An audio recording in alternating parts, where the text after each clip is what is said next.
Okay children, in the previous class, that was the first lecture we had in electricity.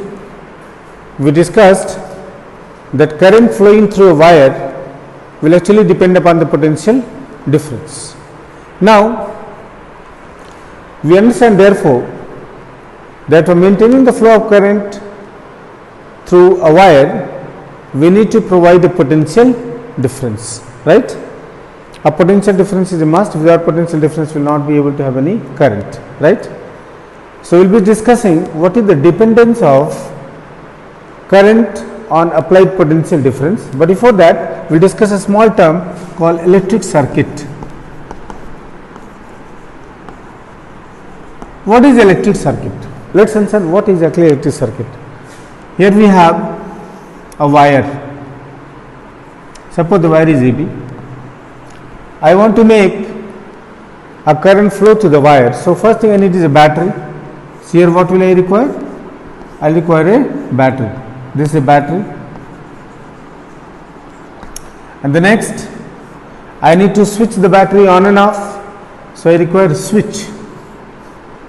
This is a switch. And then I need a device which will be able to measure current. This is called a meter. And here this is B. Now, if I switch on the electric switch, then a current will flow. You can see that this current will have a continuous path through which it can flow, and this continuous path is called electric circuit.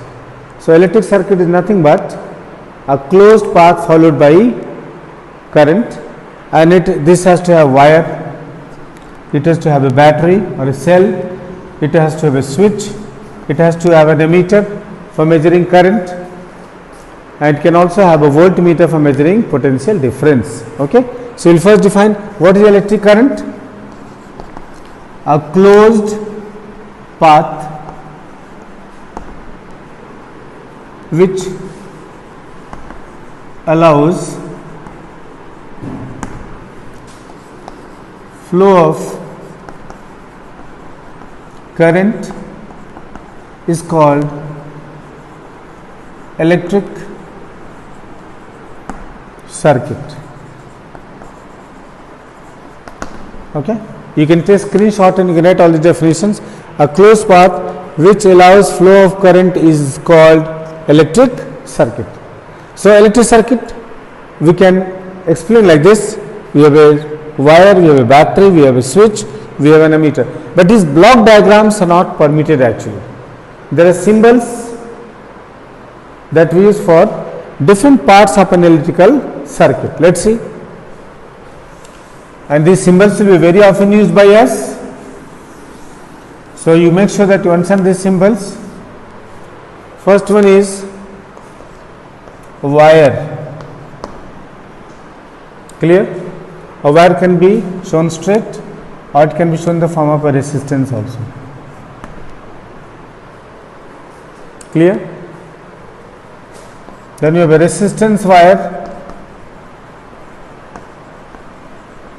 A resistance wire, children, will be shown like this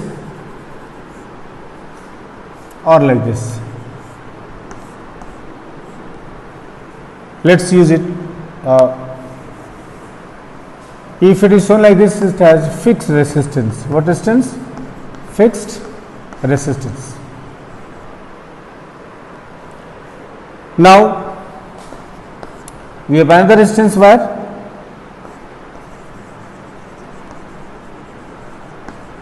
This resistance wire, this is fixed and this is variable.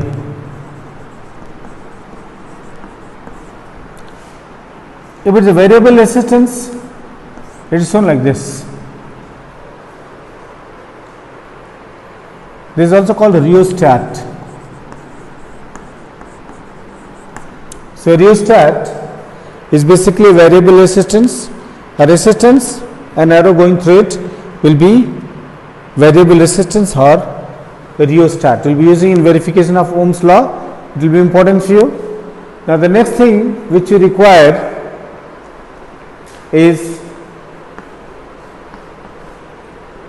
a cell.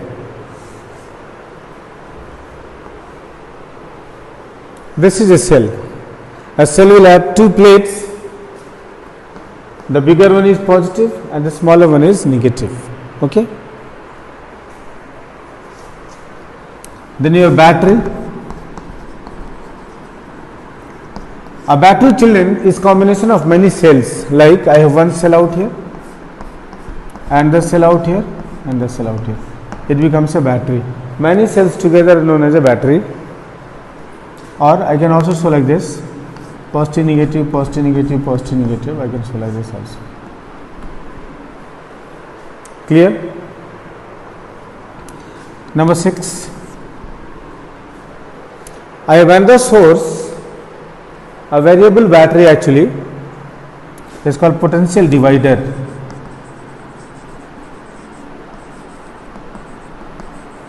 What is the potential divider? If you have a variable battery like this, is called potential divider.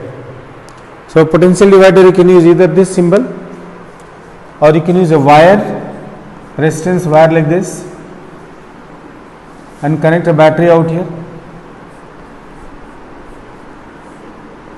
and then tap it here. It becomes a potential divider. So we can use this symbol, or we can use what? This symbol. A potential divider is a variable battery. You can change the applied voltage. Okay. So next we have a switch. Switch or plug. A switch is very important part of electric circuit. It regulates current. We can switch off the current and we can switch on the current, remember. It is also called key. If it is given like this, then it is off. Off or open. Off means open also we call. You can also draw like this.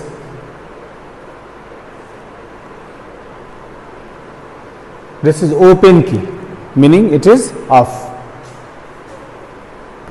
Then we have closed key or closed switch. Switch. This is closed. Right? If I want to measure current, I will be using ammeter. Ammeter is a device which measures current. So ammeter, this is the symbol. A will be written here. One side will mark plus, the other side will be marked minus. And then voltmeter. Voltmeter is used for measuring potential difference. So in place of A, it will be written V out here. Plus will be marked this side, and negative will be marked on the other side. So these are some of the important symbols which will be using very often. Wire, resistance box, resistance wire, fixed resistance, and then variable resistance. Similarly, we have a cell. A battery is a combination of many cells. Then you have potential divider, which is a variable battery. Then you have a switch. Switch in on and off position both, ammeter and voltmeter. Okay. Now we can also have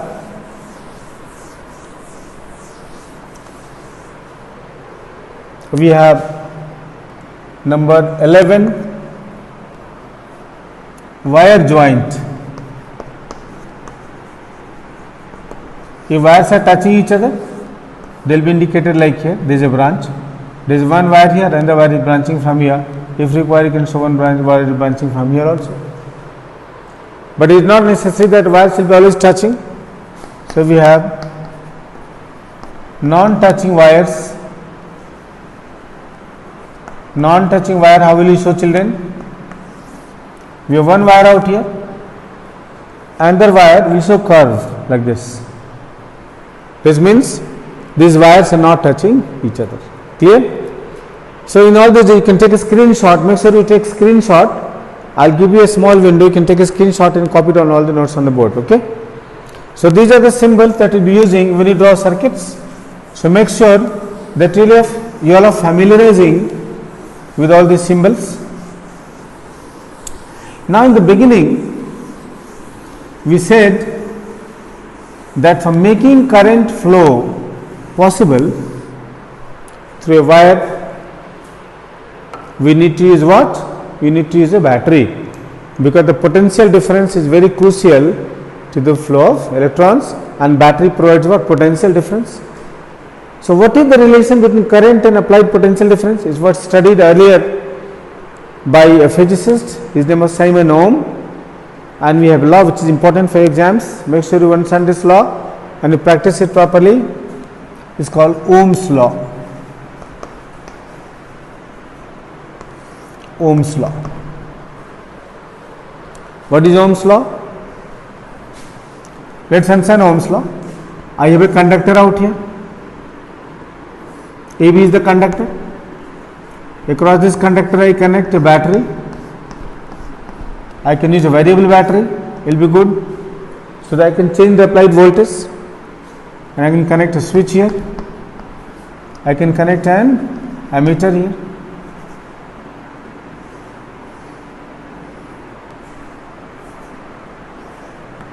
I can connect here a resistance wire, and I can connect here a voltmeter.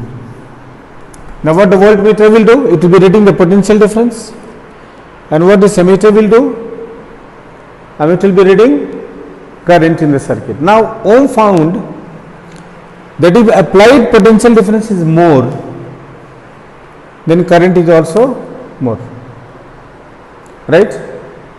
And the potential difference across this resistance, across this wire, can be measured with the help of the voltmeter, right? This experimental setup which you are seeing is used to verify Ohm's law also, right? Now he found that more is the applied what?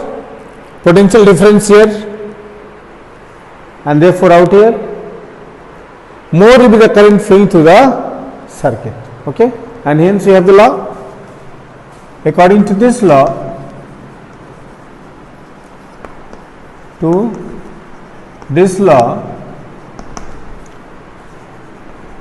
current flowing through a conductor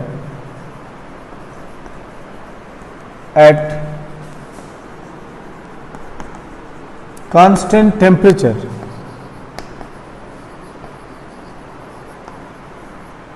is directly proportional to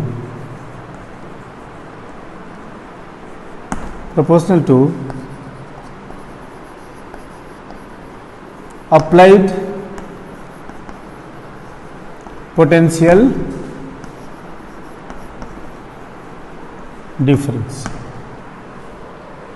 It means if I have this wire out here and I make sure the temperature is not increasing, temperature is constant, and apply more potential difference out here with the help of this battery, then current flowing through this wire will also be more. In other words, directly proportional means more is potential difference, more is the current. You can see vice versa also. More is the current, more is the applied potential difference. So we'll say like this: V is directly proportional to I, meaning more is the applied voltage, more is the current. Vice versa also you can say more is the current, more is the applied voltage. They are basically same. Or V is equal to I into R. Children, wherever we have directly proportional or inversely proportional, wherever is this proportionality sign, it is not a complete equation. For making this an equation, for changing this symbol into equal to an equation, we need to have a constant. So this quantity R you are saying, R is called, is a constant, is a constant called, what is called resistance of the conductor. Resistance of the conductor, and and R equals to V by I. Very important. R is called resistance of the conductor. Now let's understand what exactly is the meaning of resistance. Is a new term for you in class 10. R is called resistance of the conductor and R equals to V by I. Now what is resistance? Like you have done, that current is flowing through this wire. It means electrons are flowing through this wire, and when electrons flow through this wire offers certain opposition, meaning the wire opposes the flow of electrons, and this is called what? Resistance. So if somebody will ask you, what do you understand by resistance? What is significance of resistance? So actually children, resistance shows the tendency of a conductor to oppose flow of current through it.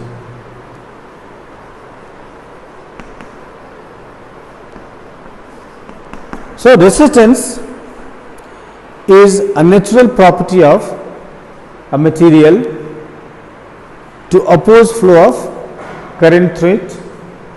We will be discussing more about resistance. Remember, resistance is a very key word. Now, why copper is used for household electricity? Why aluminium is used? Because these substances have got low resistance. They do not offer so much opposition to the flow of electrons, whereas if I take other metals, they will be offering more resistance. So therefore their wires are not used, right? So resistance is a definite property of a substance. We will be discussing this. So we got here V equals to I into R, very important relation you got, and R is called what? Resistance. Now I will be saying unit of resistance. What is unit of resistance?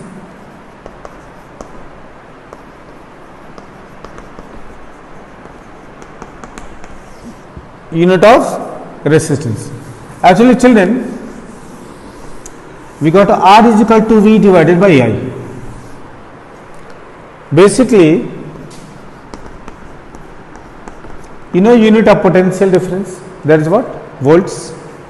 You also know the unit of current, which is ampere. So its unit is volt per ampere. Volt per ampere.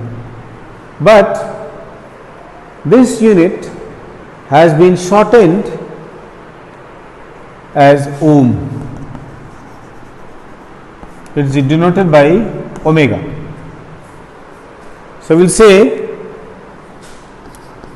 unit of resistance is ohm, omega, where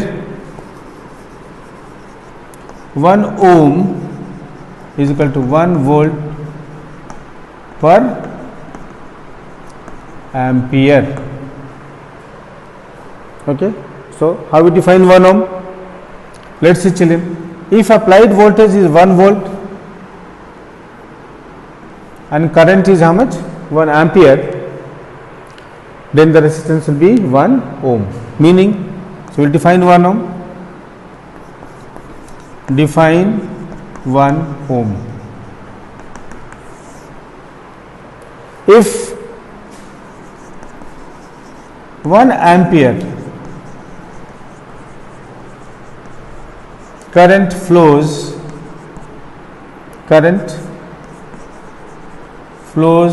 through, if 1 ampere current flows through a conductor, when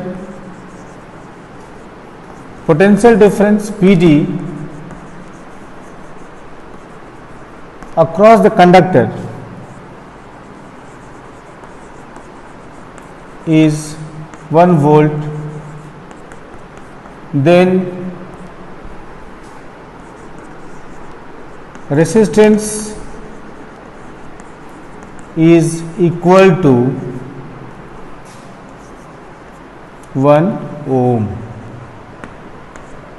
Meaning, if you take a conductor and you apply 1 volt potential difference and you find that current is how much? 1 ampere, then the resistance will be how much? 1 ohm. Let's see here. Suppose I take a wire here and I connect a battery which is supplying 1 volt potential difference, and current here, suppose I connect an ammeter and the ammeter is reading 1 ampere and I applied 1 volt, then resistance of this wire will be how much? 1 ohm. So 1 ohm is the resistance when 1 ampere current flows through a conductor while applied potential difference is 1 volt. Okay, so you need to bear this in mind. So make sure you remember that they will be asking you to define 1 ohm. They will give you a simple question. For example, let's see question. If 6 volt battery is applied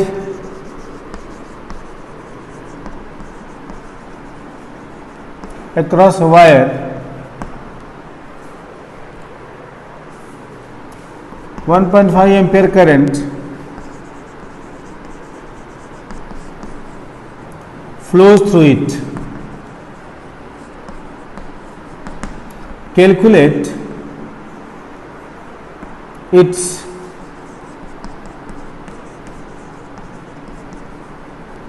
resistance. So very easy question. We'll first write down what is given. V is given as 6 volt. Let's see solve it. V is 6 volt. Current I is how much, children? 1.5 ampere. And R I have to calculate. So I will very easily calculate R equals to how much? V by I. Therefore R is equal to V by I. How much V, children? V is 6, I is 1.5, cancel it 4, so 4 ohm. So resistance is how much? 4 ohm. We can very easily do. Keep taking screenshots so that you can complete your notes. So here we saw a simple problem where we had to calculate the resistance of a wire. But they can reverse this problem. They can give you current and they can give you resistance. Once again I will tell you that this is symbol of a resistance wire. Okay. So I will give you a diagram.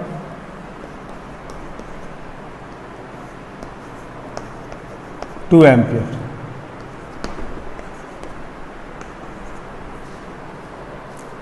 In the given diagram, let's see a question. 2 ampere current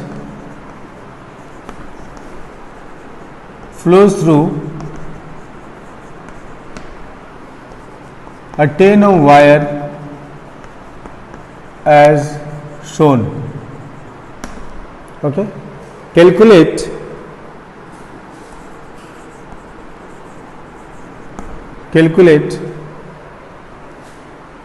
PD across the wire.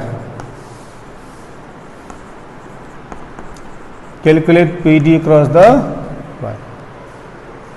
Clear?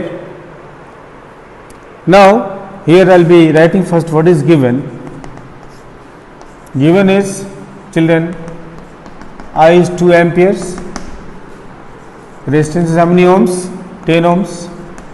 And V I have to calculate. So I can straightway use the formula V equals to I into R. So I is 2, R is 10, 20 volts. So we are very well able to calculate what is the applied potential difference. That is how much? 12 volts. So children, we ensured some sample problems on calculating resistance and potential difference. Remember this, sometimes will confuse you. It is important for you to know the reading of ammeter. Reading of ammeter, if they ask, means current. The reading of ammeter means finding out how much is the current. Similarly, if they ask you a reading of voltmeter, that means they are asking to find how much is potential difference. Bear this in mind. For this, you will be using I is equal to V by R, and for this, we will be using V is equal to I into R. So, this is to be kept in mind. For numericals, if they give you, take a screenshot. They can give you sums like this, okay, where either you have to calculate how much is current, or you have to calculate how much is the applied potential difference. So, either way you can do if you know how to use these formulas. Okay. Now, children, we understand that each and every wire offers a certain resistance when current flows through this. This is law of nature. When you walk on the road also there is friction. So, it's law of nature to oppose, right, and you have to overcome the resistance, and that's why we need a battery. Alright. Now, we will see factors on which resistance depends. So, we have factors influencing resistance of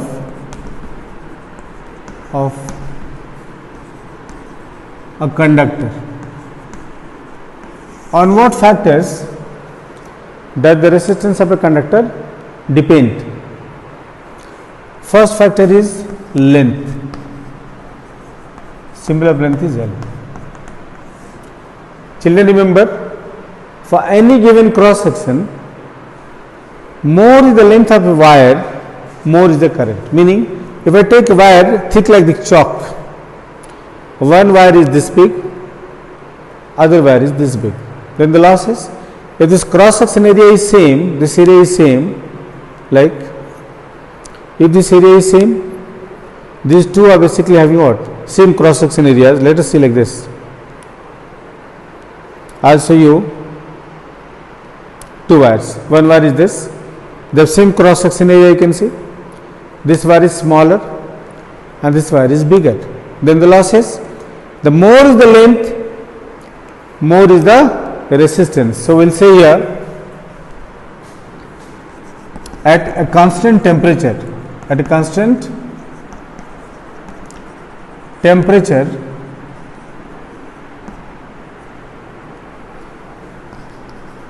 resistance of a given wire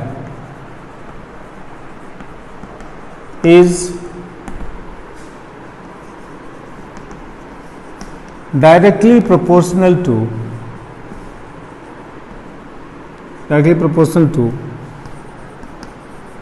its length. Meaning, longer is the wire, get it here, longer is the wire, more is the resistance.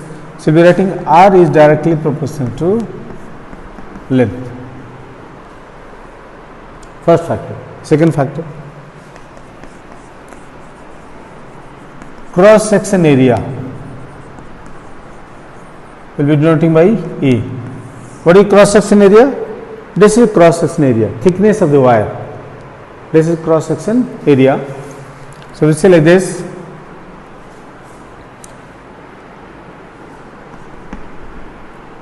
resistance of a wire is inversely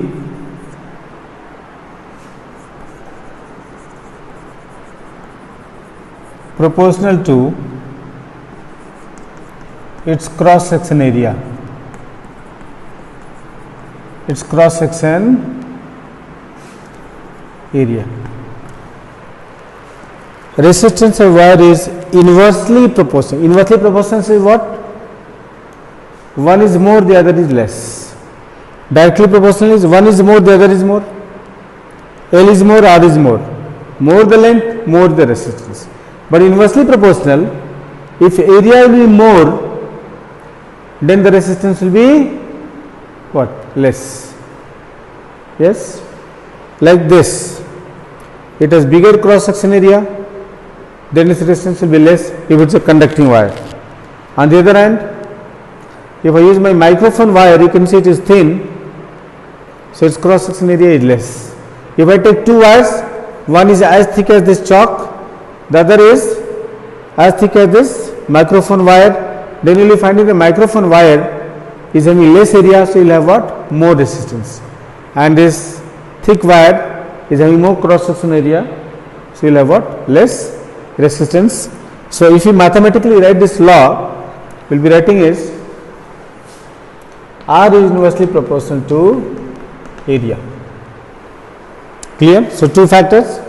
Once again I will repeat, more the length, more the resistance, more the area, less the resistance. Now you have noticed that if you are installing an AC in your house, if you are installing a computer in your house, a washing machine or a heater or a geyser, then the electrician tells you to install what? A thick wire. He will say, okay, you install a 5 millimeter, 5 mm wire.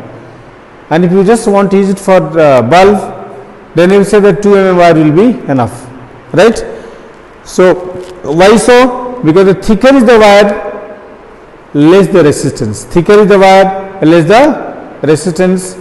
Less the resistance, more current it can take. So that is why wherever more current is required, we will be using thicker wire. Now we will combine 1 and 2. Combine 1 and 2. If we combine 1 and 2, the resistance will be directly equal to, here it is L into 1 by A. R is directly equal to, we can write L into 1 is L by A. Again it is directly proportional. I will need to make an equation, so I will have to take constant. R is equal to rho into L by A. Children, here we have brought now another constant. This constant is called resistivity of the conductor. Rho is another constant, you can see.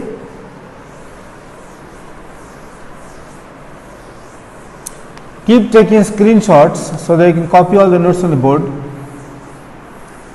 We said R equals to rho into L by A, where rho is called specific resistance, or is also called resistivity. It's also called resistivity, and you have to understand resistivity is a very important constant. Resistivity does not depend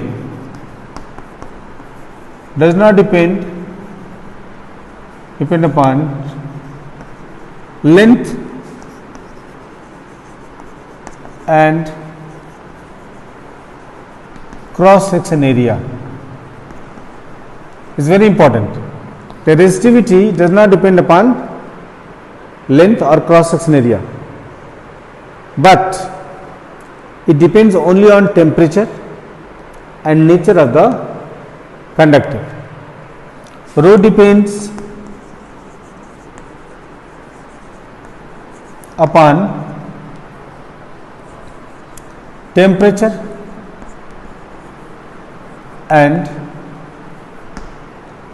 nature of the conductor.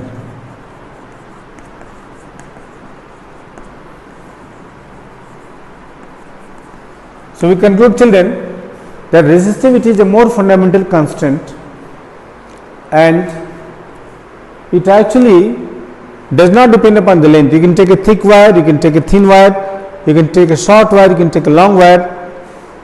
If the material of the wire is same, for example, if it is copper, then all will have same resistivity. However, resistivity will change with change in temperature. You will do in class 12 actually, that when temperature will be increased, then resistivity will increase, and when temperature will be decreased, so resistivity will also decrease in case of metals. but you should know that metals have low resistivity,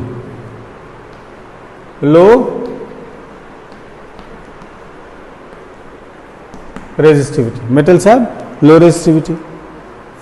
Then we have alloys have more resistivity, and non-metals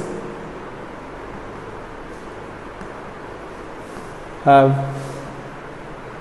extremely high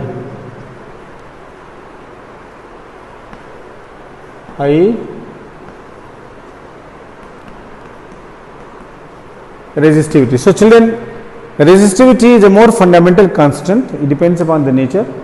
Metals have low resistivity, alloys have more resistivity than their, because alloys are made up of different metals, combination of metals mixed in a proper ratio. So alloys have more resistivity than their metals, and non-metals have extremely high resistivity. Clear? Now children, we have unit of resistivity. Unit of resistivity. We said rho is equal to R into A by L. R is resistance. Unit of resistance what? Ohm. Area is meter square and length is meter. If we cancel out, then the unit is ohm meter. In short, we can write omega m. So unit of resistivity is omega m or ohm meter. So in this class, children will be using only this much. We will be catching up with the remaining topics in the next class. So make sure that you have taken all the notes, copied down all the board work. Thank you.